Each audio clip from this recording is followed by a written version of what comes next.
aqui quem fala é o tio Cauê. Eu vou estar mostrando para vocês alguns conceitozinhos sobre cercado e gramado, tá bom? Começar com um pouquinho mais fácil, que é o do cercado, né? Assim, o cercado em algumas paisagens ele serve para complementar, né? Mas muitas pessoas, muitos usuários no Juroca não tem tanto costume de fazer, né? Estou mostrando um pouquinho aqui. Sempre o gramado, a gente sempre procura começar eles de um jeito reto. Aqui não tá tão reto, tá só rascunhando, mas é mais ou menos isso que eu quero mostrar. Vocês sempre deixam eles mais ou menos reto, que é um pouquinho mais tranquilo para fazer as transições, aquela parte da perspectiva, tá? Dá um exemplo bem basiquinho. Geralmente, em muitas pinturas que a gente vê, geralmente as os cercadinhos eles são feitos mais ou menos assim. Eles meio que vão indo de lado, indo aqui. Muitas das vezes a gente pensa até que vai subir, né? Eles vão entortando, né? Aí eles vão meio que acompanhando para subir de novo, então fica meio estranho, parece que está quebrado, né? Por isso que a gente fala da importância de fazer eles em pé. Aí o cercadinho estando em pé passa até uma ilusão de, né, de profundidade um pouquinho. Aqui nesse rascunho dá para ter uma noçãozinha mínima, porque geralmente as pessoas vão pela linha do caminho, por isso que fica um pouquinho deitado, parece até que está quebrado os gramados, os cercados, desculpa. E fazendo em pé a gente tem um pouquinho mais de noção, né? E fazendo em pé a gente tem um pouquinho mais de noção, dá também para ligar eles um no outro, né?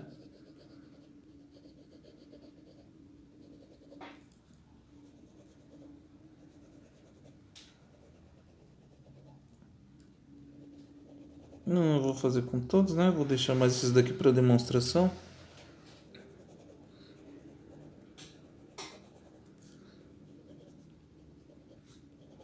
Dá para fazer assim, ligado um no outro. Dá para deixar assim simplesinho também, né? Se vocês quiserem ligar também pode ligar. É o mesmo propósito desse daqui, né? Como eu tinha falado, só não vou ligar todos, né? Que é só para demonstração aqueles. E assim vai. Bom, cercado terminado, a gente vai agora programado. Fazer a transição das folhas e tudo mais. Eu vou estar dando uma explicada para vocês aqui dos primeiros passos programados, tá? A gente vai partir do princípio que para dar um pouquinho certo os gramados, eles têm que ser feitos bem próximo um do outro. Porque assim, já eu explico esse conceito do próximo. Vocês vão entender quando eu falar. Gramado curto ele é bom que dá uma diversificada em bastante paisagem, né? Então dá uma opção a mais para os desenhos. O gramado curto dá pra gente fazer um por vez, né? Então fica bom.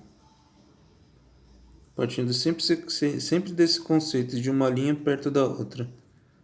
Que se a gente pode dar profundidade, a gente pode dar mais acabamento, sabe? Sempre uma linha após a outra, e assim vai. Dependendo do tamanho do lugar que vocês querem pôr o gramado, né?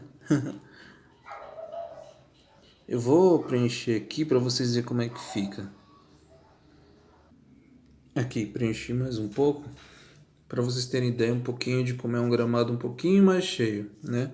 A gente vai fazendo aquele conceito do curtinho, e embaixo, na parte das raízes, a gente escurece um pouquinho, né? Para dar mais ilusão de gramado mais cheio, tá? Aí nas pontas a gente joga um pouquinho para lá, para cá, né? Esse é mais ou menos o conceito. Eu vou explicar um pouquinho a parte dos gramados, do porquê que eles têm que estar juntinho. Assim, geralmente, os nossos traços, eu falo junto para dar a ilusão da grama, né? Tá aqui uma, eu vou fazendo outras do lado, que aí a gente consegue, com poucos riscos, meio que deixar como se fosse uma grama, né? Por que que eu falo dos pontos terem que estar mais juntos possíveis? Porque se a gente fazer espaçado, tipo, vai parecer mais fios de cabelo do que grama, né? Conforme a gente vai deixando junto, fica melhor, porque em dois, três traços a gente dá aspecto de gramado, né? Mais ou menos isso. Tem também a grama longa, né? Que é o mesmo conceito. É fios juntos, porém mais compridinhos, né? E aqui a gente pode cruzar sempre um fio no outro.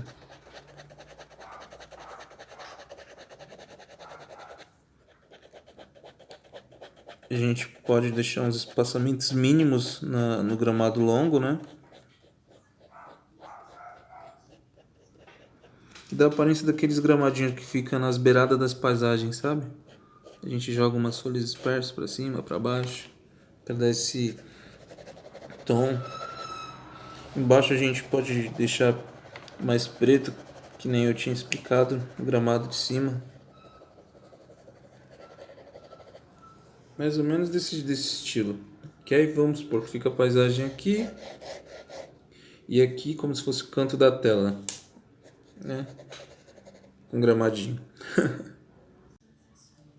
Também tem a parte do gramado que a gente pode usar nas árvores, né? Que nem eu fiz aqui nesse rascunhozinho. A gente pode deixar os gramados sempre debaixo das árvores. Eu vou também pegar outro exemplo. Tem aqui o exemplo do coqueiro, um pouquinho mais bagunçado, mas com um pouquinho de gramado embaixo, também é um rascunho. Aqui também tem um desenho que eu tinha feito. Esse daqui é bem antigo, acho que ele tem uns 10 anos, 10 ou 12 anos. Eu estava começando a fazer paisagens com caneta, lápis. Não era tão preciso ainda, mas aqui já dava para ter uma mini noçãozinha do gramado de fim de tela, né? Eu tentei fazer uma cachoeirinha aqui na época, tem que melhorar. Uma montanhazinha atrás, tá bem rusticozão, bem rascunhozão mesmo, né? Não era pra estar tão perfeito assim, até porque é um rascunho, mas aqui a gente já vê os princípios do gramado, né? Mais ou menos desse estilo que eu disse. Bem no cantinho, bem junto. Aqui, eu rascunhei uma paisagem ainda mais simples possível para poder falar do gramado longo de canto de paisagem, tá? Mais ou menos sempre assim. A gente começa com ele longo, puxa uns para cima.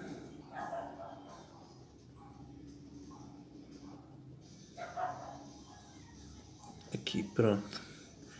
A gente vai sempre fazendo desse jeito para ser tipo estilo fim de tarde que tem aqueles gramadinhos, né? Do outro lado também, se quiser, a gente sempre pode estar fazendo.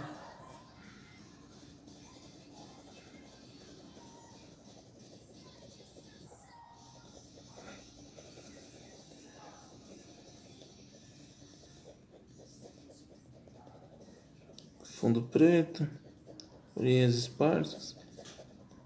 Mais ou menos assim. Vou dar uma profundidadezinha mínima, né? Pra esse rabisco. Mais ou menos isso que eu queria mostrar para vocês. Então, um grande abraço, fiquem com Deus, se inscrevam no canal.